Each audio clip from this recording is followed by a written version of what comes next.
Localocratie. Et si on parlait de démocratie locale ?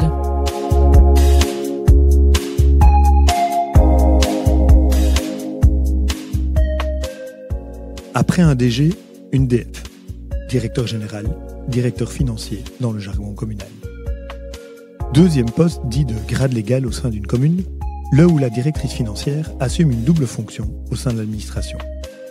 D'une part, veiller à la légalité des dépenses, ce que faisait déjà l'ancien rôle de receveur communal. D'autre part, être la conseillère budgétaire et financière de la commune et du collège. Martine Rademacher exerce cette fonction à Houpeye et explique très pédagogiquement les spécificités des finances communales.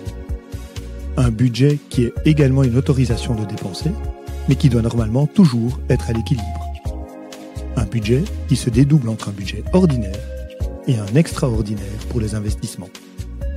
Avec elle, nous creusons toutes ces spécificités qui balisent la gestion démocratique et transparente d'une institution publique. Avec Martine Rademacher, ce 6e épisode de Localocratie poursuit la présentation de la gestion administrative d'une commune. Bonne écoute.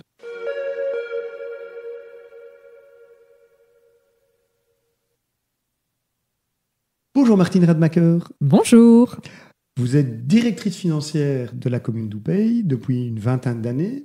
Également membre, j'ai vu, des conseils d'administration tant de l'Union des villes et communes de Wallonie que de la Fédération régionale wallonne des directeurs financiers locaux. Tout à fait. Nous aurons certainement l'occasion d'aborder le support que fournissent ces institutions aux agents communaux et dans l'exercice de vos fonctions. Mais avant cela, je voudrais vous proposer peut-être d'abord succinctement présenter votre parcours et l'intérêt ou l'origine de ce qui a fait que vous avez décidé à un moment donné de vous impliquer dans une administration communale.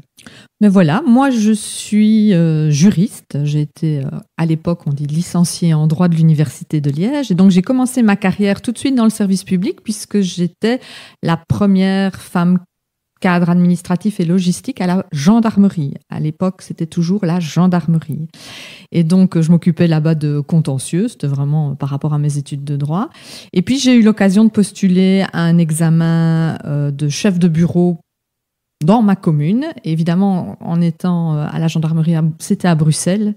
Donc, c'était très gai, mais c'était un peu loin. Et donc, en termes de qualité de vie, je me suis dit, je vais postuler dans ma commune. Ça restait quand même un service public. J'ai toujours été attirée par le service public dans le sens de l'intérêt de la collectivité, ce genre de choses. Et donc là, j'ai postulé, j'ai réussi l'examen. Et puis malheureusement, moi, mon prédécesseur est décédé. Donc j'ai plus rapidement que je ne l'imaginais pu prendre la fonction à l'époque de receveur communal, puisque c'est seulement depuis 2013 qu'on a voulu moderniser les étiquettes des grades légaux dans les communes en mettant l'étiquette de directeur financier, mais le métier est resté quand même le même à peu près, quoi. Mais avec quand même alors un changement d'orientation, puisque directeur ou directrice financière, Finance, oui, c'est vrai que parfois les juristes sont un peu éloignés des finances, mais alors dans le métier de directeur financier, il y a ce volet de contrôle et de légalité de la dépense. Et donc dans notre métier, on a autant des gens qui font HEC, qui sont économistes, que des gens qui sont juristes, parce que c'est un métier qui allie vraiment les deux pans de ce travail, où à la fois il y a des chiffres, il y a des budgets, il y a de la prospective, il y a de l'analyse, mais en même temps il y a du contrôle de légalité. Et donc là, c'est vrai que la formation de juriste, elle est adéquate, je pense. Oui, et je pense qu'on y reviendra. On va peut-être d'abord expliquer aux auditoristes le cadre de ce que sont les finances d'une commune. Mais effectivement, il est de votre responsabilité presque personnelle de vous assurer de la conformité de toutes les dépenses de la commune, de tous les engagements financiers de la commune. Alors, la réforme de 2013, elle a supprimé le cautionnement que devait déposer le receveur communal quand il entrait en fonction dans une commune. Pourquoi est-ce qu'on l'a supprimé ? Parce que ça mettait beaucoup de pression à partir du moment où il y avait une responsabilité personnelle, et donc ça créait beaucoup de blocages. Et donc, on a mis en place alors un autre système de responsabilité. On est responsable de veiller à la légalité des dépenses, mais on a mis en place ce qu'on appelle le système préventif, qui est l'avis de légalité préalable du directeur financier. Donc, dès qu'il y a une dépense qui est effectuée dans une commune, le directeur financier, dans ses missions, a l'obligation de vérifier dans la mesure de ses capacités, on n'est pas infaillible non plus, de vérifier la légalité de cette dépense. Donc en matière de marché public, est-ce que c'est le bon mode de passation? En matière de recettes, est-ce qu'on a bien appliqué la bonne procédure pour percevoir une recette, une taxe, ce genre de choses, quoi. Donc ça permet de faire un travail préventif plutôt qu'un travail répressif, parce que la seule solution qu'avait le receveur à la fin du processus de paiement, par exemple d'une dépense, c'est de dire « Ah non, je ne paye pas ». Mais le fournisseur, il avait fait son travail, il avait presté, et donc on arrivait à des situations conflictuelles, puisque d'autant qu'il avait sa responsabilité personnelle engagée. Donc maintenant, moi, pas de responsabilité personnelle, parce que plus de cautionnement, mais une mission clairement de prévention. Le but, c'est d'arriver à un produit fini de qualité en termes de décision. Et vraiment avec un processus de bonne gestion pour s'assurer qu'on ne s'engage pas sur des choses que l'on ne puisse pas tenir sur l'engagement financier. Alors ça, c'est une nuance. Autant nous, on est aussi donc on est là pour vérifier la légalité d'une dépense, mais on est aussi là pour être le conseiller financier et budgétaire d'une commune. Donc quand un collège, par exemple, veut se lancer dans, je prends un exemple, la construction d'un hall omnisport à, par exemple, 2 500 000 €, ça c'est vraiment un choix politique, un choix démocratique qui est voté par le conseil. Mais par rapport à ça, le rôle du directeur financier, c'est de dire, OK, 2 500 000, on va, les financer comment? Et puis, une fois qu'on l'aura, est-ce qu'on est bien conscient qu'il faut le nettoyer, l'éclairer, le chauffer, avoir du personnel, avoir un concierge? Et donc, notre but, c'est de remettre dans le contexte financier de la commune cette dépense-là pour vraiment éclairer le collège afin qu'il sache, oui, les 2 500 000, je sais les payer, mais après, ça me fait une charge annuelle de 200 300 000 € dans mon budget. Oui, non, oui, on y va, non, on n'y va pas. Mais c'est en connaissance de cause alors que l'autorité politique prend sa décision. Donc, notre objectif, c'est vraiment, le mot le dit, conseiller financier et budgétaire, mais on ne décide pas. C'est vraiment le collège et le conseil qui sont les autorités qui décident. Qui décident avec un avis circonstancié qui éclairé, quoi. Voilà. Vous avez plusieurs fois prononcé le mot budgétaire. Est-ce qu'on peut peut-être creuser un tout petit peu la spécificité de ce budget? Parce que je pense que pour beaucoup d'auditoristes, certes, on peut peut-être évoquer les origines des recettes principales d'une commune, et peut-être, si vous êtes d'accord, donner quelques exemples d'ordre de grandeur avec le budget d'une commune comme Houpeil. Et puis, les dépenses, on ne va pas tout creuser, parce que je pense que dans 2 heures, on sera encore en train d'énumérer les tableaux. Mais peut-être d'abord cet aspect-là, avant de revenir sur l'autre grande spécificité communale, qui est le côté budget ordinaire, budget extraordinaire. Mais peut-être d'abord recettes-dépenses. Oui, ou alors peut-être spécifier qu'un budget dans une commune, ça n'a pas tout à fait le même sens que dans un ménage. Oui. Dans une commune, un budget, c'est certes un acte prévisionnel. Je prévois de dépenser pour acheter une nouvelle voiture ou une camionnette pour le service travaux, comme dans votre ménage, votre nouvelle voiture. C'est la même chose. On fait une prévision, on étudie, est-ce que j'achète une électrique, l'assurance, ça va me coûter combien? C'est la même chose. Sauf que dans une commune, le budget, c'est aussi un acte d'autorisation. Et ça, c'est important. Pour moi, c'est vraiment ça, le cœur de la démocratie aussi, c'est que c'est le conseil communal qui nous autorise à acheter une nouvelle camionnette pour le service travaux, à construire un nouveau hall omnisport, à refaire l'égout dans cette voirie-là. Donc, la notion de budget dans une commune, c'est aussi une prévision, mais c'est une autorisation. Si je n'ai pas prévu les crédits pour acheter une nouvelle camionnette, même si la précédente tombe en panne, je devrais attendre un conseil communal qui m'autorise à l'acheter, cette nouvelle camionnette. Donc ça explique aussi pourquoi ça peut paraître très lourd dans une commune. Mais c'est cette question c'est de l'argent public. Et la seule autorité qui peut décider de consacrer de l'argent public à une action, c'est le conseil communal. Après, c'est le collège qui décide de l'attribuer, de le mettre en œuvre, ou de ne pas le mettre en œuvre. Mais c'est d'abord ça. Donc un budget, c'est ça. Et puis après, dans une commune, on a 2 budgets. Un peu comme dans un ménage, on a un budget pour payer son loyer, payer le mazout de sa voiture. Le budget ordinaire, c'est qui nous permet de fonctionner au quotidien. Et puis, on a ce qu'on appelle le budget extraordinaire. Mais c'est en fait un budget d'investissement. Et donc, c'est comme dans un ménage, vous décidez d'acheter une nouvelle voiture, vous réfléchissez, est-ce que mon budget ordinaire me permet de rembourser l'emprunt pour la nouvelle voiture? Alors, j'achète une magnifique voiture ou j'achète juste une voiture fonctionnelle. Ça dépend aussi de vos marges que vous avez dans votre budget. Dans une commune, ça fonctionne de la même façon. On a donc 2 budgets, un à l'ordinaire, un à l'extraordinaire. On parle souvent de l'ordinaire parce que c'est l'ordinaire qui définit la santé financière d'une commune. Parce que c'est là, au quotidien, sur une année, qu'on voit j'ai autant de taxes, autant de subsides qui viennent de façon récurrente et j'ai autant de dépenses récurrentes. Et c'est ce boni au service ordinaire qui est souvent l'indicateur de j'ai de la marge, j'ai pas de marge, je suis en Mali, je suis une commune sous plan de gestion ou pas. Donc l'extraordinaire, c'est vraiment des décisions par rapport aux dépenses d'investissement et le volume des investissements, il dépend quelque part de ce qu'on a comme marge dans son budget ordinaire.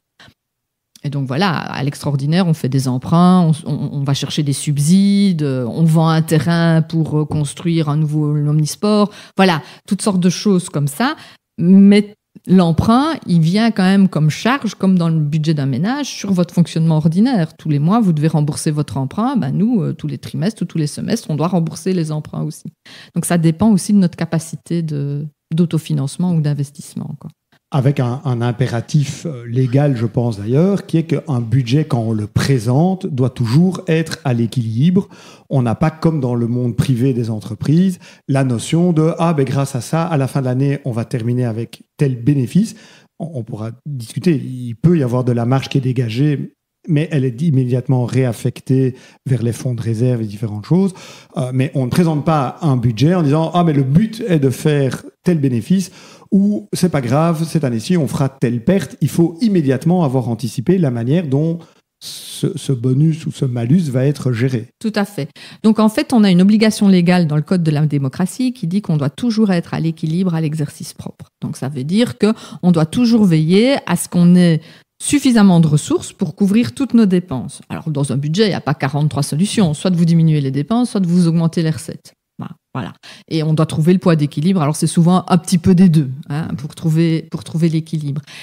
Cet équilibre-là, il y a des exceptions parce que on a connu la crise du Covid, on a connu la crise énergétique. Donc, ce qui est compliqué dans un budget, c'est comme dans le budget d'un ménage, c'est quand vous avez un imprévu. Vous n'aviez pas anticipé la voiture qui tombe en panne, vous avez une réparation pour plus de 2 000 €, oh là là, comment on va faire ? Dans un budget, c'est un peu comme ça. On n'avait pas prévu la crise Covid, on a eu des dépenses de masques, de machin, on n'a pas prévu la guerre en Ukraine, on a eu une explosion de nos frais énergétiques.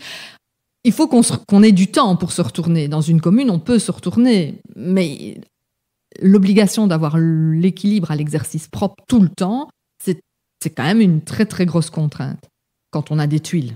Donc, on va chercher des fonds de réserve, il faut qu'on en ait, toutes les communes n'en ont pas, c'est pas toujours évident. Donc, quand il y a eu la période Covid et l'Ukraine, la région wallonne nous a autorisé à avoir des déficits de l'ordre de 3, et puis ça a été en diminuant, quoi.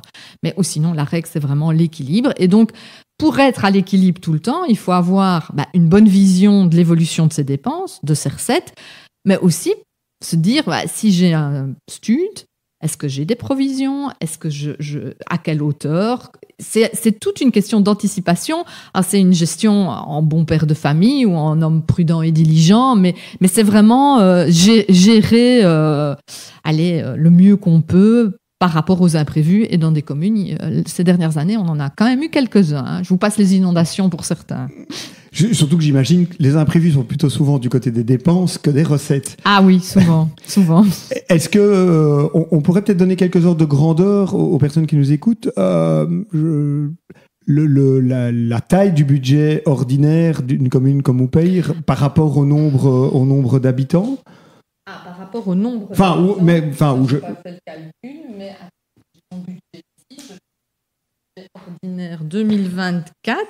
Voilà. Comme ça, vous aurez... On est dans l'ordre de...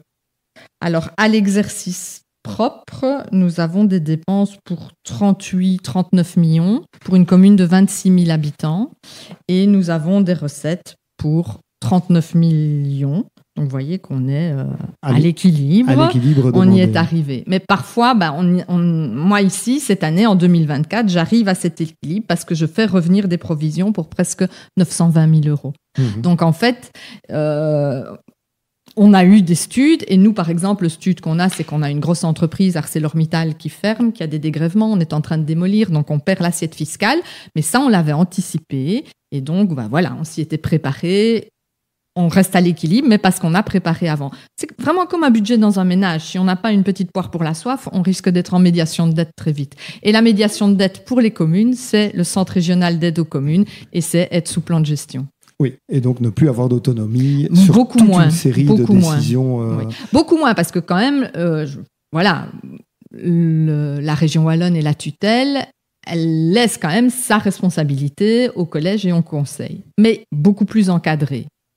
Mais l'autonomie est quand même là. C'est quand même le collège et le conseil qui décident de l'affectation des moyens. On en a quand même. Donc, à quoi est-ce qu'on met ces moyens? Je caricature ici, mais est-ce que quand j'ai des moyens, je les mets pour refaire un égout, refaire des trottoirs ou pour engager un éco-conseiller? C'est des choix qu'il faut poser. Voilà. Et ça, même quand on est sous plan de gestion, on a cette autonomie-là, du moment qu'on puisse démontrer qu'on est à l'équilibre. Donc, on revient toujours sur des choix. C'est la démocratie. C'est choisir à quoi on affecte les moyens de la collectivité.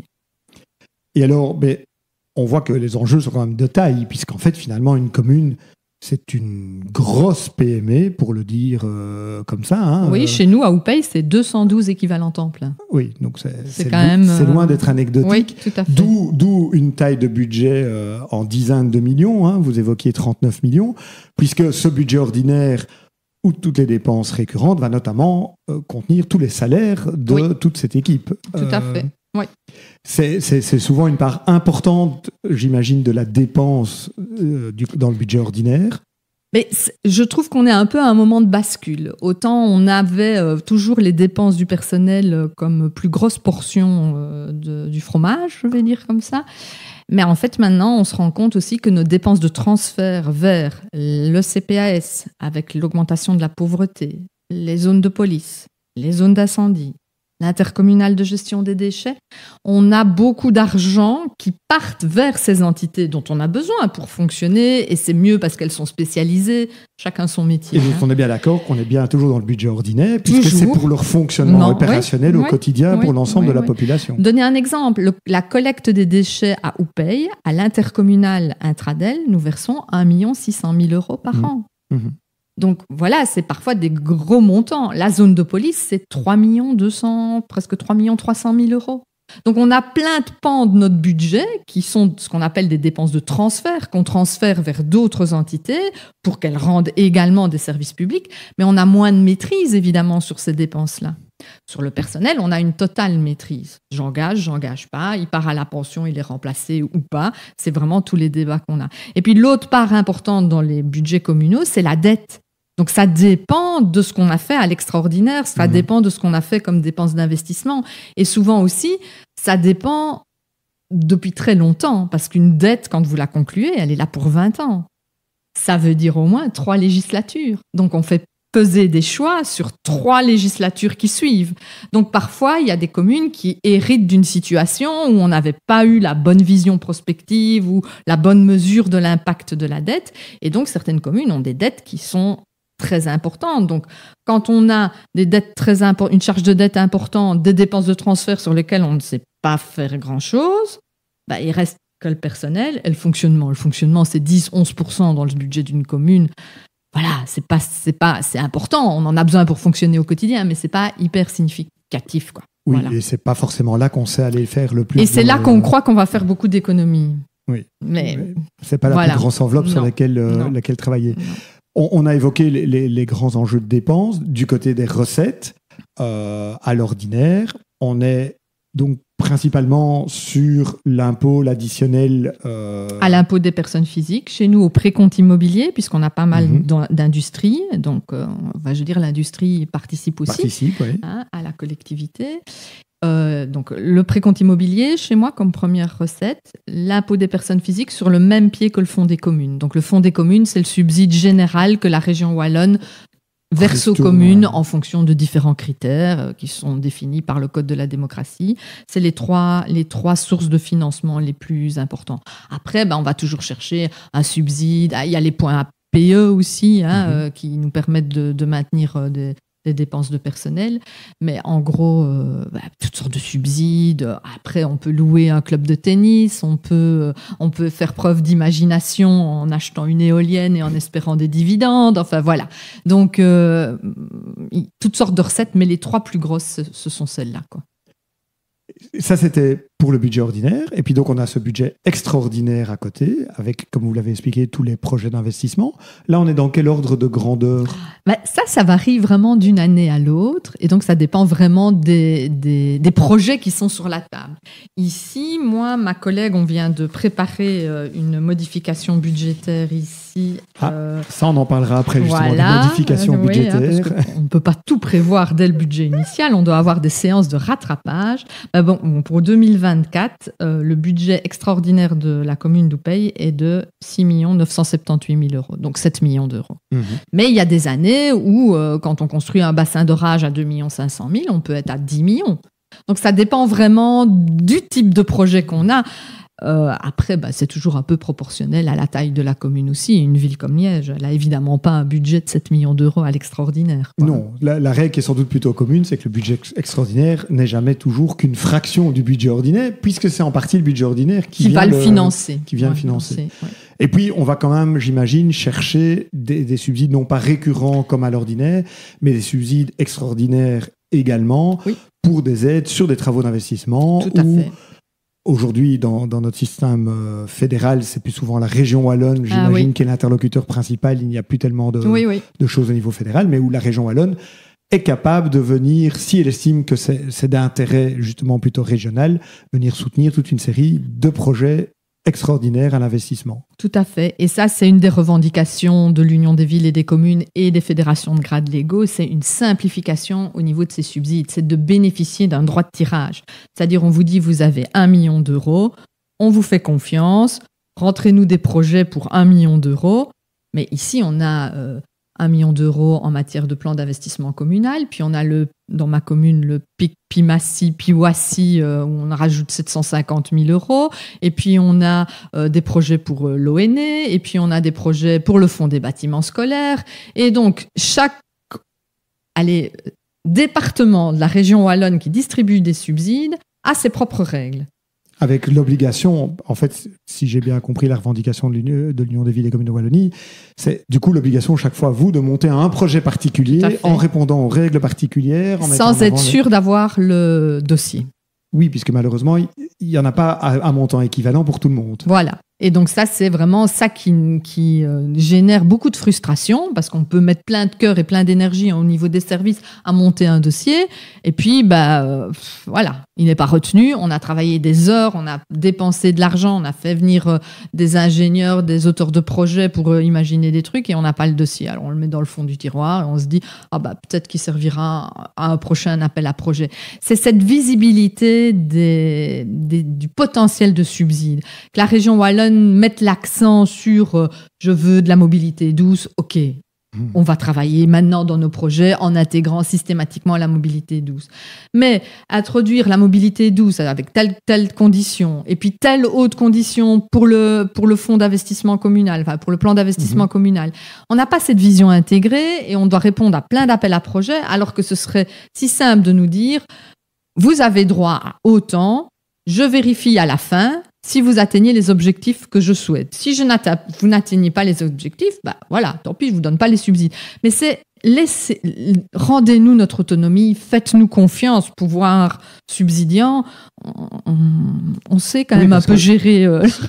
Si je vous entends, et j'avais lu certaines revendications de l'Union, finalement, autrement, c'est du travail par des agents publics pour aller chercher un subside auprès d'autres agents publics qui vont relire les choses. Et donc, on a l'impression de faire tourner la machine publique pour s'auto-alimenter sans forcément accélérer la vitesse de résultat pour les citoyennes et les citoyens. Tout à fait. C'est vraiment ça.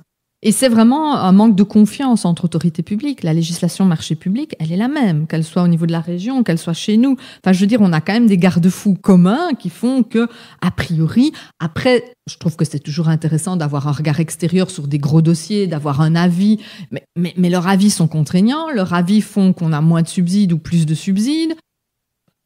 Voilà, quoi. C'est un peu dommage. Mais voilà, on doit faire avec, ça fait partie de nos contraintes. On y reviendra tout à l'heure sur les choses que vous souhaiteriez peut-être changer dans notre démocratie et dans la démocratie local. Alors, on a évoqué le mot là tout de suite, puisque vous expliquiez qu'il fallait anticiper et qu'aucune dépense ne pouvait être faite si le budget n'avait pas d'abord été approuvé et que la petite ligne de dépenses pour la camionnette y figurait bien et avait donc été correctement approuvée, validée par le conseil communal. D'où la notion importante de modification budgétaire. Parfois, tout le monde est surpris d'entendre en plein mois d'octobre une MB2 ou une MB3. Peut-être pouvez-vous clarifier l'enjeu de ce qui se cache là derrière, oui, qui va revenir sur ce que vous disiez tout à l'heure. Oui, donc la modification budgétaire, c'est en fait, entre guillemets, la deuxième cesse du directeur financier et des services finances, puisque c'est ce qui nous permet de corriger notre budget initial. Donc ce qu'il faut savoir, c'est que notre budget, on doit le présenter normalement avant le 31 décembre de l'exercice, je veux dire pour 24, de l'exercice 2023. Donc ça veut dire concrètement qu'on commence à travailler le budget 2024 au mois de juillet ou au mois d'août 2023. Donc c'est 6 mois à l'avance qu'on commence.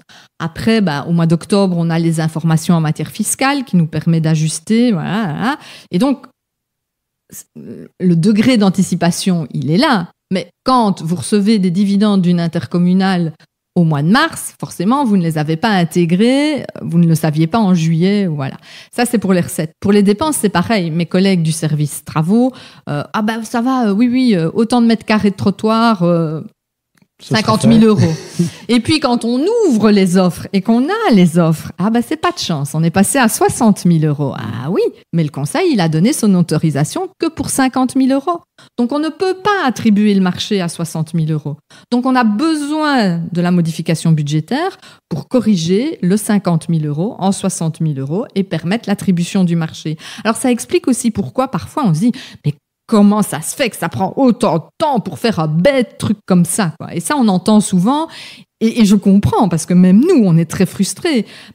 Ici, on a eu des grosses augmentations au niveau des matériaux, donc on a eu vraiment du mal à estimer nos marchés. Mais comme le budget, c'est un acte d'autorisation, si le conseil m'a autorisé à dépenser 50 000, il ne m'a pas autorisé à dépenser 51 000, quoi. Et donc patatras, si le marché n'a pas de crédit, on ne sait pas l'attribuer, on ne sait pas le notifier, on ne sait pas réaliser les travaux. Et donc, ce qui se passe dans ce cas-là, on fait la modification budgétaire, mais des modifications budgétaires, on n'en fait pas toutes les semaines, tous les mois. On en fait 2 fois par an. Donc ici, si mes collègues se sont trompés dans l'estimation du marché, qu'on se rend compte qu'au mois de février, on ne peut pas attribuer le marché, en général, on fait une modification budgétaire aux alentours du mois de mai-juin, quand on a le résultat du compte. Et on attend mai-juin pour le mettre dans la modification budgétaire. Après, il faut encore 30 ou 40 jours d'approbation de la tutelle. Et puis, seulement alors, on a des crédits exécutoires et on peut attribuer le marché. Alors ça, c'est parfois le sommet. On attribue le marché dont on a ouvert les offres en février, au mois de septembre, en priant que le fournisseur maintienne ses prix.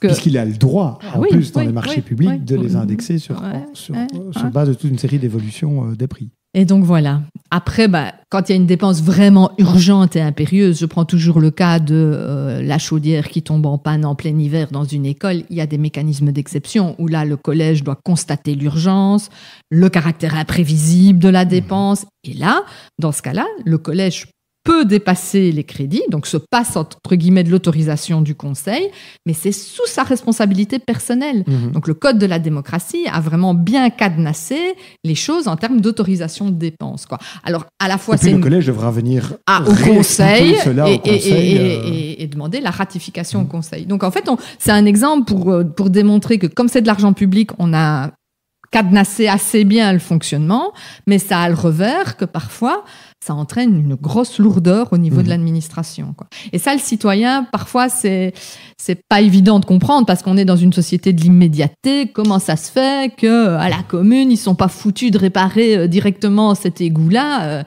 voilà. Pourquoi parfois ça va pas aussi vite qu'on le voudrait. Même nous, on comprend, mais en même temps, c'est les règles qui ont été fixées par rapport à la protection de l'argent public, quoi. Exactement. Par rapport à la métaphore que vous teniez tout à l'heure, par rapport à un ménage qui déciderait des choses, un ménage, si le soir tout le monde est d'accord sur le nouvel investissement qu'on veut faire, on va le lendemain dans le commerce acheter un nouveau frigo, un nouveau vélo ou une nouvelle voiture, parce que c'est parti. Dans une commune, il faut un budget, il faut un marché public, plus toutes les difficultés liées à un marché public. Un marché public, quand ça se passe bien, ça se passe bien. Mais quand on a un recours, quand on a des prix anormalement bas, quand on a des... Ça prend du temps. Et franchement, la législation marché public n'est pas à la simplification administrative. Donc voilà, ça rajoute une couche de difficulté, quoi.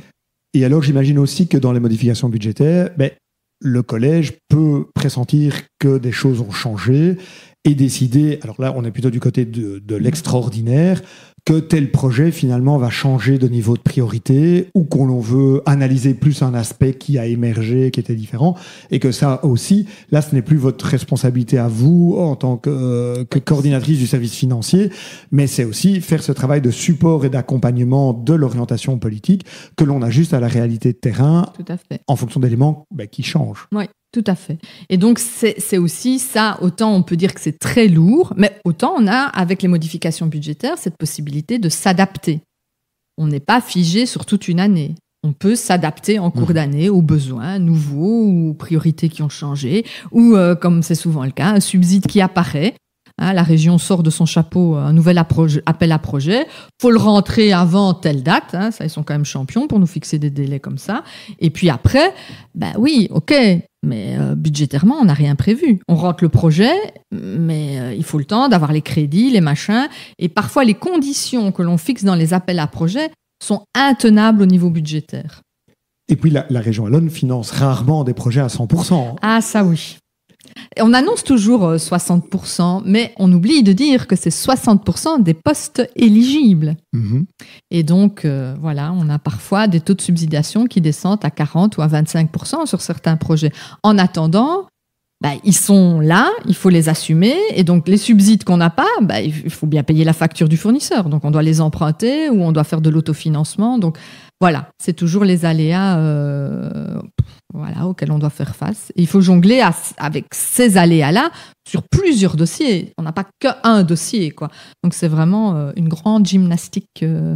Et il faut, à chaque appel à projet, je reviens de nouveau sur des appels à projet de la région Wallonne, réadapter le budget communal, parce que peut-être qu'on rêvait de faire tel type d'investissement. Vous évoquiez tout à l'heure le PIWASI sur les pistes, les aménagements de mobilité douce, pistes cyclables, trottoirs, etc.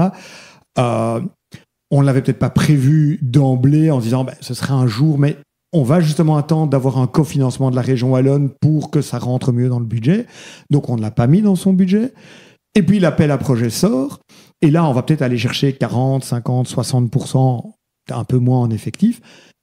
Mais donc, il va bien falloir trouver les 50 autres pourcents complémentaires et les intégrer dans l'équation à l'extraordinaire avec un financement. Oui, ou l'autre solution, c'est de supprimer d'autres projets. C'est de revoir sa liste des priorités. Et donc ça, c'est aussi un budget, c'est chaque fois des choix. C'est des choix, tout le temps des choix.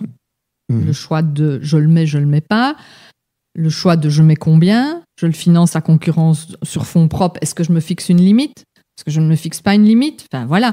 Après, c'est toujours un peu frustrant aussi, les appels à projets, c'est leur manque de prévisibilité, parce que si on avait su qu'il y aurait un tel appel à projet, on n'aurait pas entamé le projet qui nous tient vraiment à cœur sur fonds propres. On aurait attendu d'avoir l'appel à projet. Ou, alors, les appels à projets, c'est un peu un chien avec un chapeau qui passe et on se dit « Oh oui, ça c'est très bien ». Mais en fait, on n'a pas réfléchi sur le fond. Est-ce qu'on en a réellement besoin ? Ok, la région, elle veut qu'on aille dans ce sens-là, puisqu'en général, ils mettent les subsides sur les projets dans lesquels on veut. Mais est-ce que ça correspond réellement aux besoins de ma commune ? On se fait appâter par le subside et puis finalement... ça correspond peut-être réellement pas aux priorités ou aux besoins de notre commune, quoi. Ça vient un peu perturber, vous avez l'impression, oui, l'analyse. La vision, ça ne simplifie pas avoir une vision en ligne droite. Non.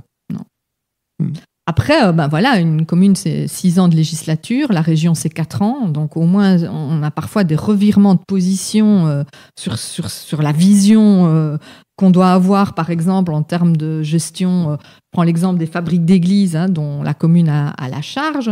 On avait un ministre qui disait « Ok, moi, je veux bien rénover les églises à condition qu'on y fasse une salle culturelle. » Et puis, la législature après, on a changé d'avis. Oui, nous, on avait commencé à étudier sur base de ce projet-là. Et donc, après... Je pense que c'est logique, tout le monde peut changer d'avis, c'est pas ça. Mais c'est vraiment ce manque de prévisibilité. Si on avait un droit de tirage et qu'on nous imposait pas autant de conditions. Je pense que les communes ont cette capacité de savoir ce qui est bien pour leur territoire. Plutôt vous donner un cadre budgétaire, Voilà. un cadre qualitatif Voilà. avec des attentes. Et comment on y arrive, laissez-nous faire, faites-nous confiance. Je donne toujours cet exemple-là. Pendant la période Covid, je vais dire, on a distribué des masques à toute notre population. C'est pas le fédéral, c'est pas le régional, hein. C'est les employés de la commune qui ont été dans chaque habitation. Donc c'est la commune qui a acheté les masques et qui, dans chaque habitation, est allée porter. Les subsides sont venus après, les trucs sont venus après, mais les communes, elles étaient là, elles étaient sur leur territoire, là pour leur population, quoi. Donc je pense qu'on a démontré, que les communes démontrent qu'elles sont un pouvoir proche du citoyen, qui a une capacité de réactivité, que les autorités supérieures nous fassent confiance, quoi. C'est un mot que j'ai déjà entendu, effectivement. Dernier petit aspect par rapport vraiment aux enjeux purement financiers. Donc, on a évoqué tout le côté budget, dont on comprend bien que ça se discute fortement avec le collège, etc.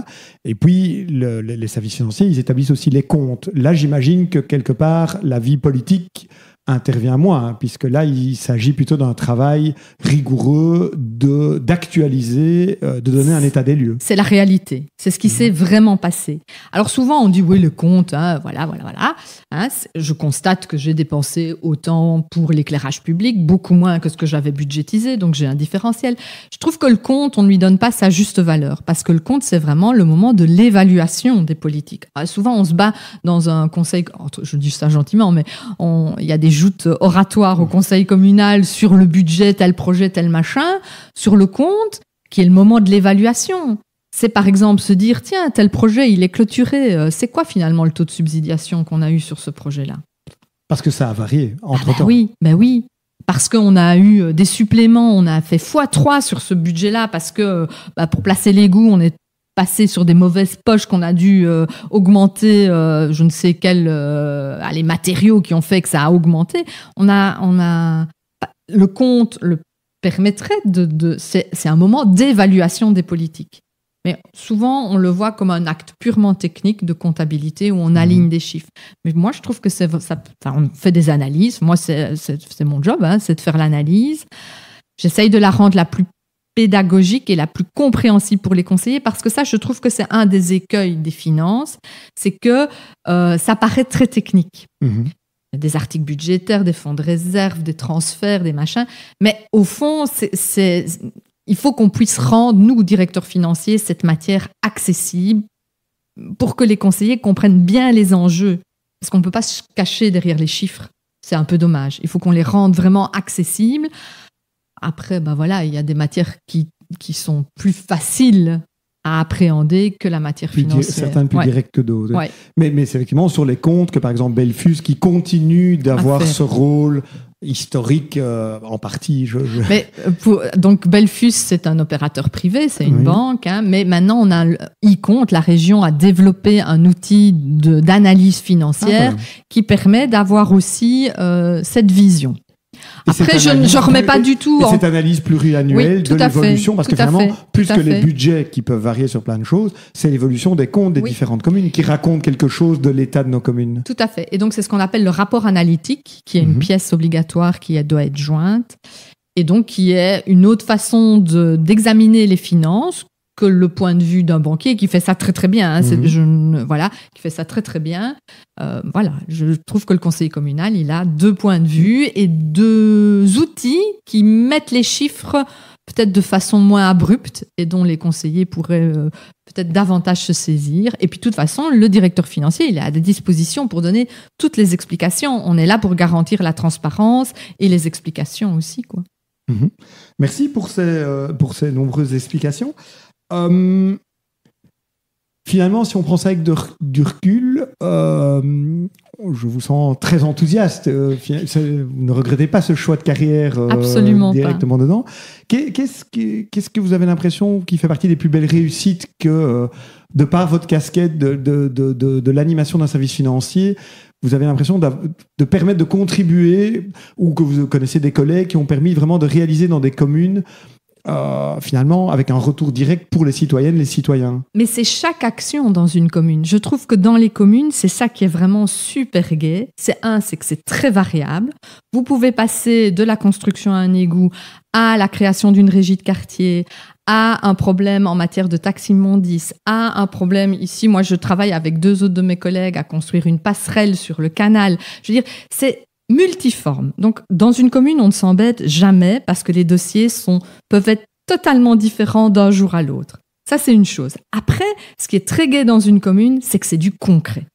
Donc quand je fais une inscription budgétaire pour construire une nouvelle école, mais 3-4 ans après, elle est là à l'école, elle est au service des enfants. Donc c'est quelque chose, c'est pas du grand travail théorique et de l'analyse de chiffres. Si, ça fait partie du boulot, mais c'est qu'un moyen pour concrétiser des choses au service du voisin, de l'équipe de foot du gamin. Je veux dire, c'est des choses très concrètes dans le quotidien, quoi. Et donc ça, moi, je trouve que c'est très motivant parce qu'on voit directement l'impact que ça a sur nos citoyens, quoi. Et donc, les circuits courts, la commune, c'est l'exemple type du circuit court en termes d'action, quoi. C'est le circuit court de la démocratie. Voilà, moi, je trouve, oui. Si vous avez évoqué quelques pistes tout à l'heure, mais le pouvoir de changer une chose pour justement accélérer ce retour démocratique vers les citoyennes et les citoyens, quel serait votre enjeu principal ? Simplifier les choses pour que le citoyen comprenne mieux les enjeux.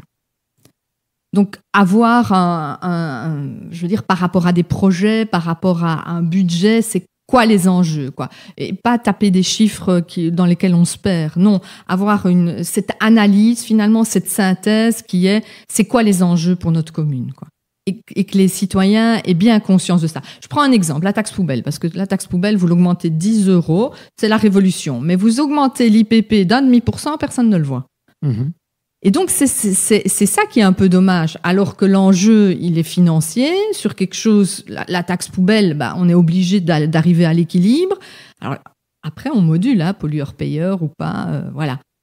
L'IPP, 1,5%, les gens, ça ne leur parle pas. Or, sur leur fiche d'impôt, ça a un impact, mais ça a un impact 1 an et demi après.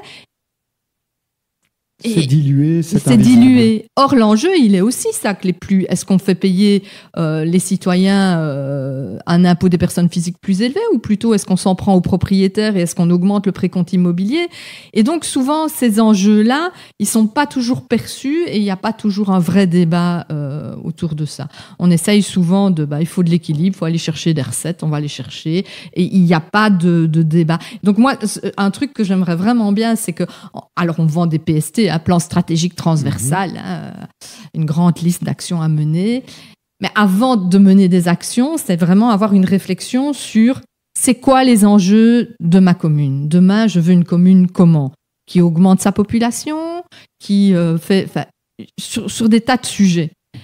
Après, voilà, les débats au conseil communal, c'est j'approuve le cahier des charges, j'approuve le budget, mais ces débats de fond, on ne les a pas vraiment. Si je vous entends, c'est beaucoup de technicité, oui. Et peut-être qu'il faut moins d'enjeux et revenir aux enjeux, quoi. Sur la politique avec un grand P, des enjeux, de la vision, de l'évolution d'une commune pour le bien-être de tous ses habitantes et habitants. Moi, voilà. Mais après, c'est peut-être très utopique et c'est vrai que peut-être aussi la façon dont on présente nous, comme fonctionnaires, les dossiers, on les présente peut-être de façon trop technique et c'est les rendre plus accessibles aux conseillers. D'abord aux échevins et aux conseillers communaux et puis après à nos citoyens, à ceux qui veulent bien s'y intéresser, parce que ça, c'est compliqué d'intéresser les gens à la vie politique locale. Sauf sur peut-être des points qui sont mis en exergue, mais sur le vrai débat de fond, c'est compliqué. Et ça, je trouve que c'est vraiment un vrai enjeu. Et ça, si on pouvait intéresser plus les gens, ce serait chouette, je crois. Et par rapport à ça, s'il y avait une personne en Belgique ou ailleurs d'ailleurs que vous pouviez interpeller en lui posant une question par rapport à la démocratie, vous avez l'impression qu'il y a comme ça quelques questions qu'il faudrait remettre sur la table au niveau d'instances supérieures ou de différentes choses?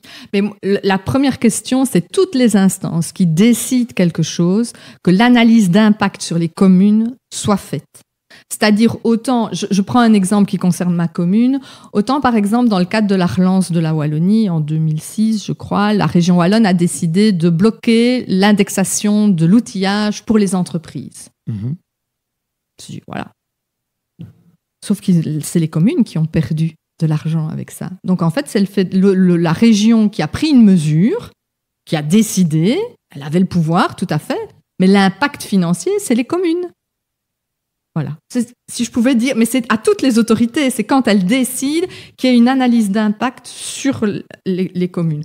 Il y a des tas d'autres exemples comme ça. On dit ah bah oui, le contrôle du bien-être animal, là, le passeport, c'est qui le délivre? C'est les communes. Avec quels moyens? 0. Donc c'est une décision qui a été prise à un moment donné, qui est certainement bonne. Je ne remets pas en cause la décision, mais elle est appliquée et on refile la patate aux communes. Mais c'est comme ça dans des tas de domaines. Le CPAS, c'est pareil, quoi, par rapport aux décisions du fédéral, par rapport au revenu d'intégration qui n'est pas suffisamment subsidié. Et donc, à un moment donné, on décide de mettre fin aux chômeurs, à la durée du chômage. Mais ces gens-là, finalement, ils retombent chez qui? À la commune. Et c'est la commune qui paye 60-80% du revenu d'intégration, quoi. Il y a un truc qui est pas équilibré dans les relations. Alors, on nous prend pour le plus petit pouvoir. C'est vrai qu'on est, a priori, dans la Constitution, on est le dernier. Mais alors, moi, j'aime à dire qu'on est aussi le plus important parce qu'on est celui qui est le plus proche des citoyens et qui est sur le terrain et qui est là pour réagir et pour combler tout ce qui, au-dessus, n'est peut-être pas assez anticipé. Parce que nous, on le vit, notre territoire. On le vit avec nos citoyens. Donc, voilà. Mais merci. Je pense que ça balise très bien les enjeux et on a certainement compris et votre enthousiasme pour la fonction, mais le fait que vous tenez à cœur que l'équation soit peut-être un peu plus juste.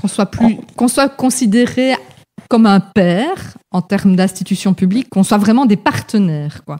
À pied d'égalité, et pas l'exécutant final auprès du citoyen. Voilà. Écoutez, on espère que vous serez entendu. Voilà. Merci beaucoup. Merci.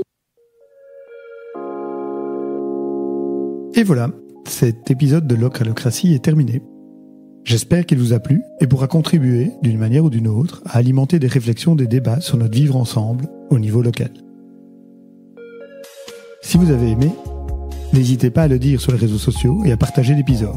Si vous avez des questions, des suggestions, de sujets ou d'invités, contactez-moi. Très belle suite de journée ou de nuit, c'est selon, et je vous dis à très bientôt avec un nouvel épisode.